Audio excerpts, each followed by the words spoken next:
છે ને એ નિસ્વાર્થ ભાવનો સંબંધ નથી. એક પછી એક વ્યક્તિને કોકની પાછળ કાંઈક ને કાંઈક કામ છે, કાંઈક ને કાંઈક વસ્તુ જોડાયેલું છે, એટલે આપણે એ બધાની પાછળ લાગેલા છે.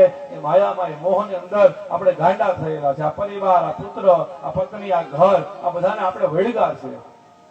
પણ એક પણ વસ્તુ તમને અંતિમ સમય કામ નથી લાગતું. એક ભાઈ છે ને, એ 80 વર્ષની ઉંમર હતી ને, બાપા એ સંસ્કૃતના વ્યાકરણના સૂત્ર ગોખતા હતા. લઘુ સિદ્ધાંત કૌમુદીના સૂત્ર ગોખતા હતા. શંકરાચાર્યથી પસાર થયા, એને જોયું આખી જિંદગીનો ભેણો, કઈ જ્ઞાન લીધું નહીં. અને હવે જેથી ભક્તિ કરવાનો સમય આવ્યો ને, તેથી માણસ જ્ઞાન લેવા બેઠો, જ્ઞાનના કિનારે બેઠો. હવે તો આને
પાપ થઈ ગયું છે અને આ ગર્ભમાં રહેલું બાળકનો કોઈ બાપ બનવા તૈયાર નથી. સમાજ મને મારી નાખશે, કે સમાજ મને જીવવા નહીં દે, મેણા ટોળા મારશે.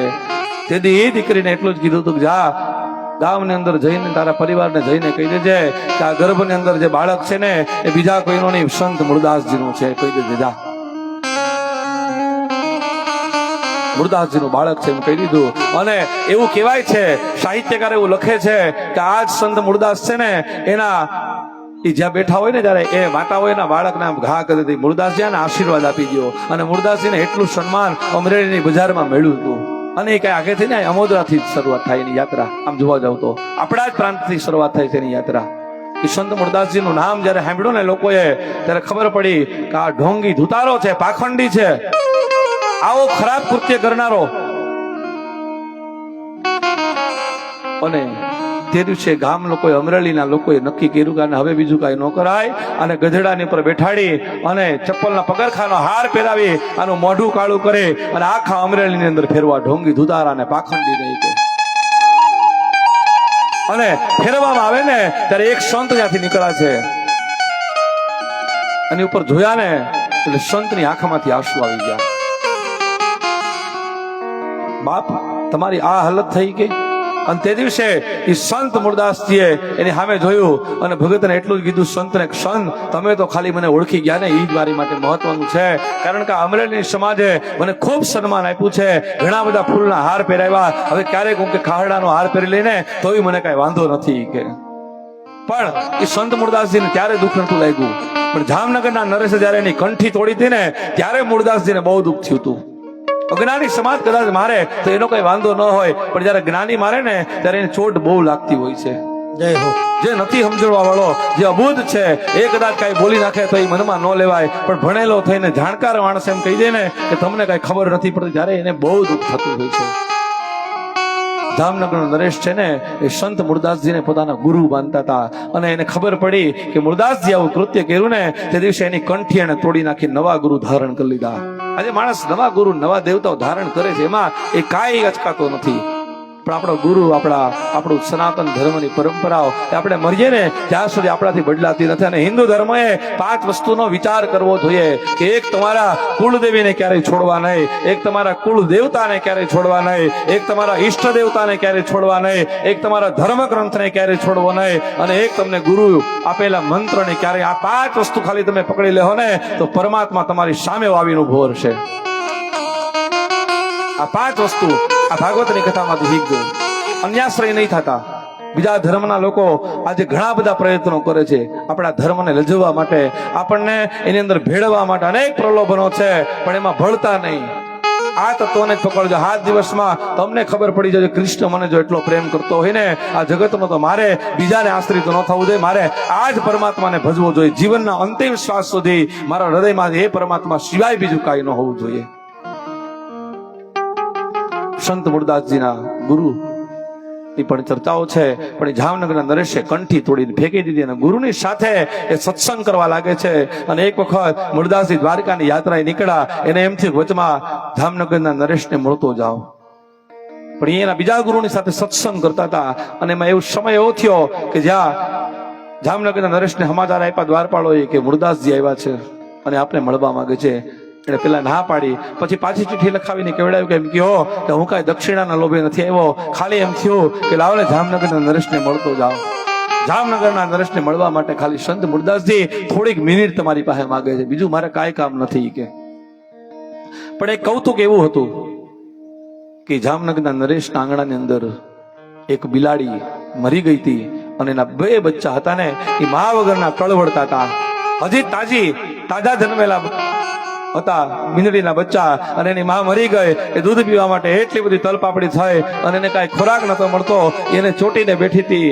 અને તે દિવસે ખાલી સંત મુરદાસજી એટલું જ કીધું હતું કે હું મુરદાસજી તમને એમ પૂછું છું, જામનગરના નરેશ તમે એટલા બધા ભક્ત ભગવાનના ભગત હોય તમે, અને તમારા ગુરુની પાસે જો એટલો બધું તત્વ હોય ને તો આ બિલાડીને જીવતી કરો તો હું માનું કે તમે રામ નામમાં ખરા ઉતરાય કે. અને તે દિવસે ખાલી એમ કહેવામાં આવ્યું હતું કે જો તમે ન કરી શકો તો આ બિલાડીને જીવતી હું કરું કે. ખાલી ઠાકોરજીની પાસેથી રહેલું જળ મને આપવામાં આવે, ઝારીમાંથી જળ અને તુલસી પત્ર આપવામાં આવે. ભગવાન નારાયણનું નામ લઈ એને ગુરુને યાદ કરી અને આમ બિલાડીની ઉપર જ્યાં જળની અંજલી નાખીને તો બિલાડી જીવતી થઈ ગઈ ને એના બચ્ચા એને ભેટી પીડા, કાપો તો લોહી નો નીકળે. તે દિવસે જામનગર નરેશ અને એના ગુરુ જોતા રહી ગયા અને મુરદાસજી ધરા છોડીને જતા રહ્યા. દુઃખ તે દિવસે એને લાગ્યું હતું કે જે દિવસે જામનગર નરેશે એને એની કંઠી તોડીને ફેંકી દીધી ને ત્યારે વધારે એને દુઃખ લાગ્યું હતું. જે દિવસે અજ્ઞાની મારે ને ત્યારે આ જગતના સંતોને દુઃખ નથી લાગતું, પણ જ્ઞાની મારે ને જ્ઞાનીનો ભાર છે ને એ સંતને બહુ લાગતો હોય છે, ચોટ લાગતી હોય છે. બાપ, આ ભગવાનના ભક્તોની કથા છે, ચરિત્રોની કથા છે. એટલા કથા છે આ જગતમાં. મને તમને પ્રેમ કરવા માટે આ ભગવાન કૃષ્ણ કથાના માધ્યમથી મને તમને શીખવાડ છે. આ ગોવર્ધનની પર્વતની કથા એ છે. કાલે ગોવર્ધન પર્વતની કથા સુધી આપણે પહોંચ્યા અને ઇન્દ્ર મહારાજ આવ્યા અને ઇન્દ્ર મહારાજે ભગવાનની સ્તુતિ કરી. ભગવાન તમે મારી પર કૃપા કરનારા બનો. ભગવાને ઇન્દ્રને વરદાન આપ્યું. ઇન્દ્રના યજ્ઞ ફરીથી શરૂ થયા છે, દેવત્વ એને પ્રાપ્ત થયું છે, એની કથા થઈ. અને પછી ભગવાન કૃષ્ણએ સુંદર મજાની લીલા કરી એનું વર્ણન સુખદેવજી મહારાજ પરીક્ષિતને કહે કે ભગવાન કાળા કેમ હતા એ મને કથા કહો. એક વ્રજવાસીએ એમ કીધું છે કે આ ભગવાન છે ને એ નંદનો છોકરો નથી, આ વસુદેવનો જ છોકરો હોવો જોઈએ. કારણ કે આપણા નંદ અને યશોદા એ તો બહુ ગોરા છે કે, પણ આ નંદ અને યશોદા ગોરા હોય અને કૃષ્ણ કાળા હોય તો મને શંકા લાગે છે કે આ છે ને એ કંસનો કાળો હોવો જોઈએ, આ છે ને એ વસુદેવનો દીકરો હોવો જોઈએ. કૃષ્ણને કાળી ગાયનું દૂધ પીધું. કાળી કામળી ભગવાન રાખતા. કાળી રાતે આવ્યા ને એટલે કૃષ્ણ કાળા હતા. કાળી ગાયનું દૂધ પીધું ભગવાને. અને આ બાળકની અંદર ગુણો કેવા છે ખબર? નારાયણ કરતા 3 ગુણો વધારે છે. આપણે 64 કળા કહીએ ને એમાં વિષ્ણુની અંદર ખાલી 61 જ કળા છે, 3 કળા નથી. એ 3 કળા છે ને એ ભગવાનની પાસે છે. ભગવાનની પાસે એવી કળા છે કે કાળી વસ્તુઓને છે ને વૈષ્ણવનું કાળજો ઉજ્જવળ કરી નાખે. આંખમાં મેં સાંજે તમે કાળો છે. મહાભારતમાં વિષ્ટિ આવે ત્યારે પણ કૌરવો કાળ તરીકે ભગવાન જન્મો, આ એની કથાઓ બતાવેલી છે. અને પછી ઇન્દ્રએ ભગવાનની સ્તુતિ કરી છે કે વિશુદ્ધ સત્વમ તવ ધામ શાંતમ તપોમયમ ધરસ્તતામ તમ માયા યયો ગુણ સંપ્રવાહો ન વિદ્યતે તે ગ્રહાનુબંધ. ભગવાને કહ્યું કે હે ઇન્દ્ર, તને આવેલા અભિમાનને દૂર કરવા માટે મેં તારા યજ્ઞનો ભંગ કરાયો છે. મારી આજ્ઞા મારીને શાસન કર. ઇન્દ્ર, અભિમાન ન કર. ઘણીવાર હું બધા ઉપર કૃપા કરવા ઈચ્છું, પણ એના પદ અને પ્રતિષ્ઠાથી ભ્રષ્ટ કરું છું. અભિમાનનો ત્યાગ કરાયો. અને એક સમયમાં છે ને ભગવાન કૃષ્ણ છે ને એ ખાંડણીએ બંધાણા ને તે દિવસે યશોદામાં પણ થોડુંક એવું અભિમાન આવ્યું હતું. એટલે ભગવાન એનાથી બંધાણા નથી. ભગવાન આખા વ્રજની અંદર યશોદાને પરિક્રમા કરાવી હતી. પહેલી વખત યશોદાએ સમગ્ર ગોકુળની વ્રજની પરિક્રમા કરી. લાકડી લઈને માતાજી વાહે જોડ્યા કૃષ્ણની પાસે. ભગવાન કોઈનાથી બંધાણા નથી, એકથી જ બંધાય છે. એ માતૃત્વના ભાવથી બંધાણા છે. બાકી આ અખિલ બ્રહ્માંડના નાથને બાંધવા વાળો આ જીવ કોણ કે બાંધી શકે? કારણ કે કૃષ્ણને પકડતા આવડે છે અને જેને પકડે ને એને પછી છોડતાય નથી આવડતું. કૃષ્ણ એક જ રમત રમે. જીવ અને ભગવાન જયારે રમત રમે ને ત્યારે જીવ હંતાઈ જાય અને ભગવાન છે ને એને ગોતવા નીકળે. પણ જીવ જો ભગવાનને ગોતવા નીકળે ને તો એ પરમાત્માનો હાથમાં આવે. તમે ગમે એ મહેનત કરો, ન આવે હાથમાં. પણ તમારે એમ કહેવાનું કે હું હતાવ ને તું રમ ભગવાન, તું ગોત. ત્યારે એ કૃષ્ણને ગોતતા આવડે છે. એ સબરીને ગોતીને લઈ આવ્યા હતા. એને ગોતતા સારી રીતે આવડે છે. ક્યાં તમે હતાઈ જાઓ, તમારે જ્યાં હતાવો ત્યાં હતાવો. એ કૃષ્ણને ગોતતા બહુ આવડે છે. ભક્ત માર્ગની એ જ શરત છે કે તમારે જીવને જયારે ઈશ્વરની સાથે રમત રમવી હોય ને ત્યારે તમારે એને ગોતવા નહીં નીકળવાનો, તમારે હતાવવાનો, એને ગોતવા મોકલવાનો. અને એ જયારે મુઠ્ઠી પકડે ને એ તમારા હાથનું કાંડું પકડી લે ને પછી તમે જ્યાં સુધી રહ્યો ને ત્યાં સુધી એને કાંડું છોડતાય નથી આવડતું. આ કૃષ્ણનો મહિમા છે. કૃષ્ણ જયારે બહુ તોફાન કરતા હતા ને ત્યારે કૃષ્ણ એ પાછળ યશોદાએ પેલા ઠપકો આપ્યો કે હવે જો વધારે તોફાન કરીને તો હમણાં તને બાંધી લે. અને વારંવાર કૃષ્ણ જયારે તોફાન કરવા લાગ્યા અને યશોદાએ હાથમાં લાકડી લીધી. લાકડી અહંકારનું પ્રતીક છે. તમારામાં અહંકાર હોય તો પરબ્રહ્મ તમારી સાથે ન આવે. તમારે એને પકડવા જવું પડે અને છતાંય ભગવાન પકડાતો નથી. આ કથા એ છે. અને ભગવાન આગળ દોડ્યા અને મા યશોદાએ હાથમાં લાકડી લીધી અને વ્રજની અંદર આખી પરિક્રમા કરી. માતાજી થાકી ગયા યશોદામાં. કૃષ્ણ હવે રોકાઈ જા, હે કૃષ્ણ હવે તો પકડાઈ જા. અને માતાજી એક અવાજ કર્યો, કૃષ્ણ રોકાઈ જા, તને તારા સતયુગના ભક્તોના હમ છે. એ કે કૃષ્ણ નથી રોકાણા. બીજી વખત પરિક્રમા કરાવી. કૃષ્ણ રોકાઈ જા, હું થાકી ગઈ છું. તને તારા ત્રેતાયુગના ભક્તોના હમ છે, ત્યારે પણ કૃષ્ણ નતો રોકાણો. સતયુગમાં ભગવાનની પ્રાપ્તિ ધ્યાનથી થાય, એ ભક્તોને પણ ભગવાને દ્રષ્ટિ કદાચ નહીં આપી હોય. ત્રેતાયુગમાં ભગવાનની પ્રાપ્તિ એ યજ્ઞ માર્ગથી થાય છે. ત્રીજી વખત ગોકુળમાં ધોડાવ્યા કૃષ્ણએ યશોદા મૈયાને, અને યશોદા મૈયાએ રાડ નાખી કીધી, કૃષ્ણ ઉભા રહી જાઓ, તને તારા દ્વાપર યુગના ભક્તોના હમ છે. કૃષ્ણ ત્યારે નથી રોકાણા. ધ્યાન, યજ્ઞ, ઉપાસના આવી, એમાંય ભગવાન ન રોકાણા. યશોદા બહુ થાકી ગયા, લોથપોથ થઈને હેઠા પડી ગયા. પાછો એમ થયું કે હજી પકડી આવો, અને કૃષ્ણ માટે પકડવા માટે લાકડી લીધી, અને કૃષ્ણ એવા ધોયડા અખિલ બ્રહ્માંડનો નાદ આ ગોકુળની ધરા ઉપર ધોયડા. અને તે દિવસે યશોદા એટલું બોલી હતી, કૃષ્ણ ઉભા રહી જાઓ, રૂક જા કન્હૈયા, તને તારા કળિયુગના ભક્તોના હમ. તેથી કૃષ્ણ રોકાઈ ગયો હતો. લાકડી હેઠી પડી ગઈ, લાકડીનો ઘા કર્યો ને યશોદાએ, અને કલયુગના ભક્તોના હમ આપ્યા ને, એટલે તે દિવસે મારો કૃષ્ણ કનૈયો છે ને એ ઉભો રહી ગયો હતો. કારણ કે કલયુગમાં તો એને ખબર હતી કે કોઈ મીરા મને મળી જશે. આગલા જન્મની માધવી નામની ગોપી એ બીજા જન્મમાં કૃષ્ણ પામી જાય છે, અને મીરાએ એમ જ કીધું, મારો પતિ છે ને એ કૃષ્ણ છે, હું એવા વરને શા માટે ભરું કે આજે જન્મે ને કાલે મરે. મારો વર તો અખિલ બ્રહ્માંડનો નાથ દ્વારિકાધીશ છે. એને ખબર હતી કે અહીં તો એટલી બધી ચરિત્રો, એટલા બધા ભગવાનની ભક્તિ કરનારી મહાચરિત્રો ઉત્પન્ન થશે. અહીં શકુબાઈ જેવી થશે, અહીં કર્માબાઈ જેવી થશે. વિઠ્ઠલ વિઠ્ઠલ કરતી માજા વિઠ્ઠલ વિઠ્ઠલા, પાંડુરંગ વિઠ્ઠલ, આવી કેનારી ભગત મારી ભક્તાણી, આવી બધી આવી ગોપીઓ થશે. એટલે ભગવાન રોકાણા, કૃષ્ણને લઈને આવ્યા છે. દોરડાથી બાંધવા જાય ને ત્યારે પણ રસી છે ને એક આંગળ ઓછું પડે. દર વખતે બીજી રસી લાવે તો એક આંગળ. એ અહમતા અને મમતાનું પ્રતીક છે. તમે અહમતા અને મમતા છોડશો ત્યારે જ કૃષ્ણ વિષયોમાં બંધાહે, અને બંધાહે ત્યારે ભગવાન ખાંડણીને બાંધ્યા છે. એ કુબેરના પુત્રો એને કાલે મુક્તિ આપી, એને ભગવાનની સ્તુતિ કરી, ભગવાનનો સ્પર્શ થયો, એ પણ પરમ તત્વને પામી ગયા એની કથા. અને આગળ જતા ભગવાનના સુંદર મજાના વરુણની કથા કરી છે, વરુણ અને વિજયની કથા કરી છે. નંદ બાબાને એકવાર એકાદશીનું વ્રત હતું. આપણે કોઈ વ્રત ન કરી શકે તો કાંઈ નહીં, પણ એક એકાદશીનું વ્રત કરવું.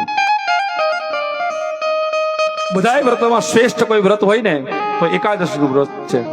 5 જ્ઞાનેન્દ્રિય, 5 કર્મેન્દ્રિય, 11મું મન, અને શુદ્ધ કરવા માટે એકાદશી છે. અને એકાદશીના દિવસે બની શકે તો ક્રોધ ન કરવો, બની શકે તો કોઈની નિંદાઓ ન કરવી, બની શકે ને તો ભગવાનનું નામ લેવું. જેટલું નામ તમારાથી લેવાય એટલા લેવા. વિષ્ણુ ભગવાનના 1000 નામ લેવા. તેથી ઠાકોરજીના ગુણાનુવાદ ગાવા, ભગવાનની સેવાઓ કરવી, માનસી સેવા, અને ઉપવાસ રહેવો, ફલાહાર કરવો. આ દિવસે ભાત ન ખવાય, પૂર્ણ આહાર થઈ જાય. તે દિવસે આપણે માત્ર ફળનો આહાર અથવા સૂક્ષ્મ આહાર, અને કદાચ આપણું સ્વાસ્થ્ય સારું ન હોય તો જમી શકાય, પણ ભાત તે દિવસે ન લેવો. શાસ્ત્રએ એવું કીધું છે કે ભાત ખાવાથી રજોગુણનું પ્રમાણ વધારે હોય છે. એટલા માટે આપણા શાસ્ત્રકારોએ આપણને ભાત ખાવાનો તે દિવસે એક નિષેધ કરેલો છે. વૈજ્ઞાનિક અને આધ્યાત્મિક ઘણા બધા કારણો છે કે ભાત શા માટે ન ખાવા. પુણ્યની પ્રાપ્તિ નથી થતી. તમે એકાદશીનું વ્રત ન લ્યો ને તો તમારું પુણ્ય ક્ષીણ થઈ જાય. અને ચોખાને દેવતાઓનું ભોજન માનવામાં આવે છે. દેવી દેવતાઓના સન્માન માટે શાસ્ત્રમાં આ દિવસે ચોખાની વસ્તુનો નિષેધ રહેલો છે. વૈજ્ઞાનિક કારણ, ચોખામાં પાણીની માત્રા વધારે હોય છે, અને જલ તત્વના કારણે ચંદ્રના પ્રભાવ જો કોઈની માથે હોય તો ચોખા ઉપર હોય, એટલે મન છે ને એ ચંચળ બને, અને વૃત્ત નિયમોનું પાલન ન થાય. એટલા માટે વિજ્ઞાન માને છે કે એકાદશીના દિવસે ચોખા ન ખાવા જોઈએ. આ દિવસે આપણે ચોખાનો આહાર ન લેવો જોઈએ. આમ તો નિયમ એવો છે એકાદશીના દિવસે કે દસમના દિવસે એક જ સમય ભોજન લેવું. એકાદશીના દિવસે ખાલી જળ અને ફળ આ બેની ઉપર, દૂધ ઉપર આપણે રહી શકીએ, અથવા ફલાહાર.